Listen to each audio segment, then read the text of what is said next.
Hi, welcome to the shine YouTube channel. So రీసెంట్గా మన neighbouring state తెలంగాణలో ఒక షాకింగ్ ఇన్సిడెంట్ అయితే జరిగింది. అఫ్ కోర్స్ మీరు అందరూ కూడా చూసే ఉంటారు. ఒక ప్రైవేట్ స్కూల్ కరెస్పాండెంట్ మీద అదే స్కూల్లో చదువుతున్నటువంటి ఇద్దరు స్టూడెంట్స్ అతి కిరాతకంగా దాడి చేయడం వల్ల ఆవిడ చనిపోయారు కూడా, which is very sad. So మనకి చాలా క్రైమ్ స్టోరీస్ అక్రాస్ ఇండియా జరుగుతూ ఉంటాయి. ఎప్పుడు కూడా మనం ఆ క్రైమ్ ఇలా జరిగింది అలా జరిగింది అని మాట్లాడుకుంటుంటాము. బట్ ఈ సంఘటనలో మాత్రం ఖచ్చితంగా స్టూడెంట్స్ యొక్క మైండ్ సెట్ మనం మాట్లాడుకోవాల్సిన అవసరం ఎంతైనా ఉంది. ఎందుకంటే ఆ టీచర్ వాళ్ళ ముందే వాళ్ళకి పాఠాలు చెప్పారు. వాళ్ళతో ఆవిడకి చాలా మంచి రిలేషన్ ఉండి ఉండొచ్చు. ఏదో ఒక విషయంలో మందలించిందని చెప్పి నిజంగా అటువంటి పని చేయడం అనేది చాలా అంటే చాలా బాధాకరం. ది షైన్ టీమ్ తరఫున ఈ సంఘటనకు మేము ప్రగాఢ సానుభూతి తెలియజేస్తున్నాము. ఇటువంటి విలువలు నేర్పించేటువంటి గురువుల మీద ఇటువంటి దాడులు జరగకుండా తగిన చర్యలు కూడా తీసుకోవాల్సిన అవసరం ఎంతైనా ఉంది. అయితే ముఖ్యంగా ఇక్కడ మనం ఆలోచించవలసింది, సంఘటన జరిగిన తర్వాత బాధపడడమా, లేదంటే ఎందుకు అటువంటి సంఘటనలు జరిగే విధంగా మనిషి యొక్క ముఖ్యంగా చదువుకునేటువంటి తెల్ల మనసు ఉండేటువంటి విద్యార్థులు ఇటువంటి ధోరణి ఎందుకు ఏర్పడుతుందని మనము తెలుసుకోవడానికి ప్రయత్నం చేయాలి. మేము ది షైన్ టీమ్ ని కూడా స్టూడెంట్స్ లో బేసిక్ గా మోరల్ వాల్యూస్, నైతిక విలువలను పెంపొందించాలి అనేటువంటి ఉద్దేశంతో ది షైన్ తో మేము అనేక అవగాహన సదస్సులు కాలేజీల్లో, స్కూల్స్ లో, ట్యూషన్ సెంటర్స్ లో ఫ్రీ ఆఫ్ కాస్ట్ లో మేము ఏర్పాటు చేస్తున్నాం. దానికి గల మెయిన్ కారణం కూడా ఇదే. ఎందుకంటే ఈ రోజు మారుతున్నటువంటి సాంకేతికత, మారుతున్నటువంటి సమీకరణాలు మనం చూస్తే మార్కులే పరమావధి, పిల్లల ప్రవర్తన ఎలా ఉన్నా పర్లేదు, పిల్లల యొక్క బిహేవియర్ ఇంట్లో స్కూల్లో ఎలా ఉన్నా పర్లేదు, మాకు మార్కులు వస్తే చాలు అనేటువంటి ఆలోచన ఒక పక్క పేరెంట్స్ లో పెరిగిపోతుంది.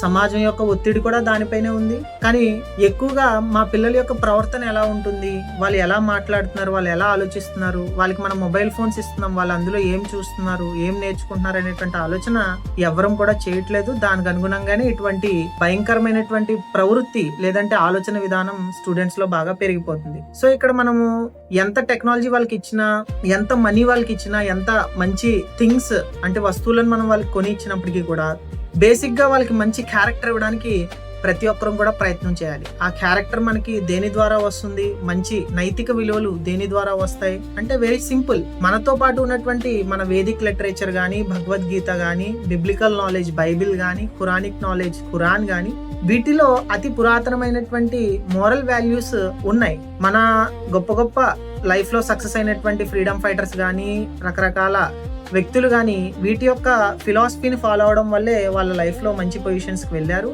అవి అనుసరణ చేయడానికి కూడా చాలా సులభంగా ఉంటాయి.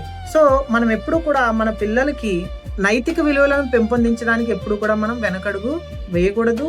ఎడ్యుకేషన్కి ఎంతైతే మనం ప్రయారిటీ ఇస్తున్నామో నైతిక విలువలను ఇవ్వడానికి అంతే మనము ప్రయారిటీ ఇవ్వాలి. అలాగే మనం అందరం కూడా ఆ సుప్రీం క్రియేటర్ ద్వారా అకౌంటబుల్ గా ఉన్నాము ఈ ప్రపంచంలో అనేటువంటి భావాన్ని ఎవరు కూడా మర్చిపోకూడదు. ఎందుకంటే ఏ సిస్టమ్ అయినప్పటికీ కూడా, జ్యుడిషియల్ అయినా, లా అండ్ ఆర్డర్ అయినా, ఏదైనప్పటికీ కూడా ఒక మిస్టేక్ జరిగిన తర్వాత అవి స్పందిస్తాయి. కానీ ఒక మిస్టేక్, ఒక తప్పు జరగకుండా ఆపేది ఏదైనా ఉందంటే అది మన ఆలోచనే, మన ఆలోచన విధానమే. సో ఆ ఆలోచన విధానం మనం మార్చుకోవాల్సిన అవసరం ఎంతైనా ఉంది. మనం అందరం కూడా ఆ సుప్రీం క్రియేటర్ ఎవరైతే ఉన్నారో మనల్ని అందరినీ irrespective of our caste and religion మనల్ని సృష్టించిన ఆ ఏకైక క్రియేటర్ ఉన్నారు, మనందరికి కూడా తెలుసు.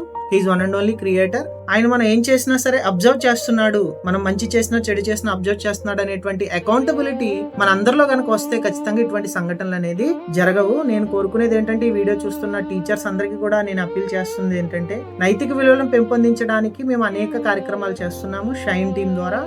అవకాశం ఉంటే తప్పకుండా మీ కాలేజీలో కానీ, మీ స్కూల్లో కానీ, మీ ట్యూషన్ సెంటర్లో కానీ పిల్లల్లో మంచి ప్రవర్తన తీసుకురావడానికి మా వంతు సహకారం మేము ఇవ్వడానికి సిద్ధంగా ఉన్నాము.